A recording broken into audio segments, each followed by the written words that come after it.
McDo préfère défendre des harceleurs que de faire parler les victimes parce que voilà, ça entache l'image de McDo qui est cette image de grande famille. On colle les témoignages qu'on a récoltés depuis le début de notre campagne avec le collectif. Donc des témoignages qui regroupent de la violence, de la discrimination, l'homophobie, grossophobie, enfin tout ce que vous pouvez imaginer.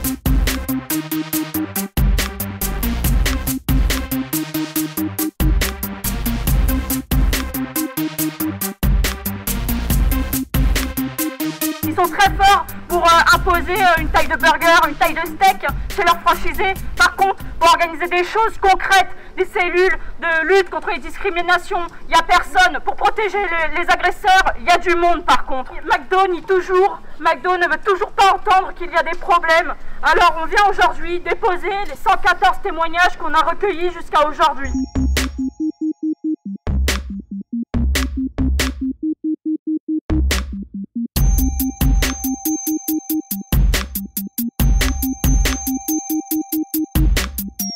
On a collecté plus de 80 témoignages, 114 aujourd'hui grâce aux réseaux sociaux où les salariés ont continué de témoigner.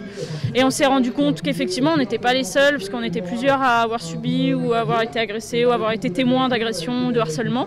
Et on s'est rendu compte que c'était vraiment systémique, que McDo protégeait les agresseurs, protégeait les harceleurs et même aller jusqu'à licencier les salariés ou les pousser à la démission, les harceler jusqu'à ce qu'elles démissionnent. Notre revendication, c'est d'avoir de réelles mesures qui protègent les salariés.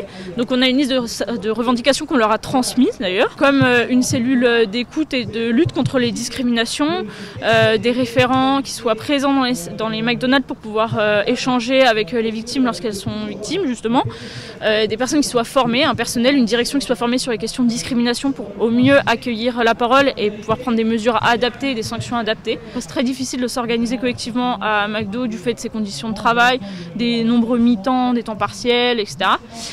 Mais nous, oui, on espère que ça va être alors le début de quelque chose et aussi peut-être la fin, on espère ne plus exister bientôt parce qu'on aimerait justement que ça n'existe plus ces situations, donc on n'ait plus besoin d'exister à terme. Je trouve qu'ils sont affreusement courageux.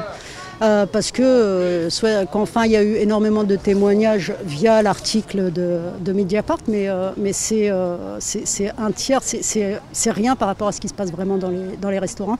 J'y travaille depuis 27 ans, donc tout ce qui est dit, c'est des choses vraies, des choses qui se passent. Malheureusement beaucoup trop souvent. Au niveau fédéral, on a eu énormément de témoignages allant dans ce sens et les salariés sont seuls. Ils sont souvent seuls face à leur malheur.